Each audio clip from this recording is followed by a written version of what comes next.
एक गांव में एक आलसी आदमी रहता था। वह कुछ काम धाम नहीं करता था, बस दिन भर निठल्ला बैठकर सोचता रहता था कि किसी तरह कुछ खाने को मिल जाए। एक दिन वह यूं ही घूमते घूमते आम के एक बाग में पहुंच गया। वहां रसीले आमों से लदे कई पेड़ थे। रसीले आम देख उसके मुंह में पानी आ गया और आम तोड़ने वह एक पेड़ पर चढ़ गया।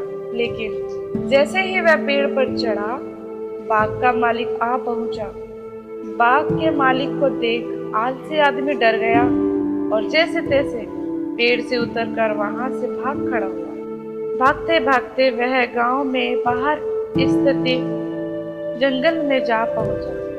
वह पूरी तरह से थक गया था, इसलिए एक पेड़ के नीचे बैठकर सुस्ताने लगा। तभी उसकी नजर एक लोमड़ी पर पड़ी। उस लोमड़ी की एक टांग टूटी हुई थी और वह लंगड़ा कर चल रही थी। लोमड़ी को देख आलसी आदमी सोचने लगा कि ऐसी हालत में भी इस जंगली जानवरों से भरे जंगल में ये लोमड़ी बच कैसे गई, इसका अब तक शिकार कैसे नहीं हुआ। जिज्ञासा में वह एक पेड़ पर चढ़ गया और वहां बैठकर देखने लगा कि अब इस लोमड़ी के साथ आगे क्या होगा।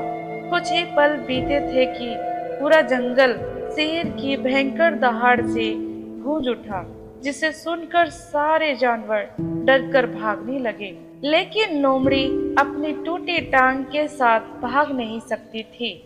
वह वहीं खड़ी रही। शेर लोमड़ी के पास आने लगा। आलसी आदमी ने सोचा कि अब शेर लोमड़ी को मार कर खा जाएगा, लेकिन आगे जो हुआ वह कुछ अजीब था। शेर लोमड़ी के पास पहुंचकर खड़ा हो गया। उसके मुंह में मांस का एक टुकड़ा था, जिसे उसने लोमड़ी के सामने गिरा दिया। लोमड़ी इम्तिनान से मांस के उस टुकड़े को खाने लगी। थोड़ी देर बाद शेर वहां से चला गया। वह घटना देखकर आलसी आदमी सोचने लगा कि भगवान सच में सर्वे सर्वा है। उसने धरती के समस्त प्राणियों के लिए, चाहे वह जानवर हो या इंसान, खाने पीने का प्रबंध करता है। वह अपने घर लौट आया और आकर वह 2-3 दिन तक बिस्तर पर लेटकर प्रतीक्षा करने लगा कि जैसे भगवान ने शेर के द्वारा लोमड़ी के लिए भोजन भिजवाया था, वैसे ही उसके लिए भी कोई न कोई खाने पीने का सामान ले आएगा। लेकिन ऐसा कुछ नहीं हुआ। भूख से उसकी हालत खराब होने लगी। आखिरकार उसे घर से बाहर निकालना ही पड़ा। घर के बाहर उसे एक पेड़ के नीचे बैठे हुए बाबा दिखाई पड़े। वह उनके पास गया और जंगल का सारा वृतांत सुनाते हुए वह बोला, बाबा जी, भगवान मेरे साथ ऐसा क्यों कर रहे हैं? उनके पास जानवरों के लिए भोजन का प्रबंध है, लेकिन इंसानों के लिए नहीं। बाबा जी ने उत्तर दिया, बेटा, ऐसी बात नहीं है।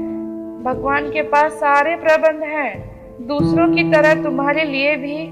लेकिन बात यह है कि वे तुम्हें लोमड़ी नहीं, शेर बनाना चाहते हैं। हम सबके भीतर क्षमताओं की असीम भंडार है, बस अपनी अज्ञानतावश हम उन्हें पहचान नहीं पाते और स्वयं को कमतर समझकर दूसरों की सहायता प्रतीक्षा करते रहते हैं। स्वयं की क्षमता पहचानिए, दूसरे की सहायता की प्रतीक्षा मत करिए। इतने सक्षम बनिए कि आप दूसरों की सहायता कर सकें।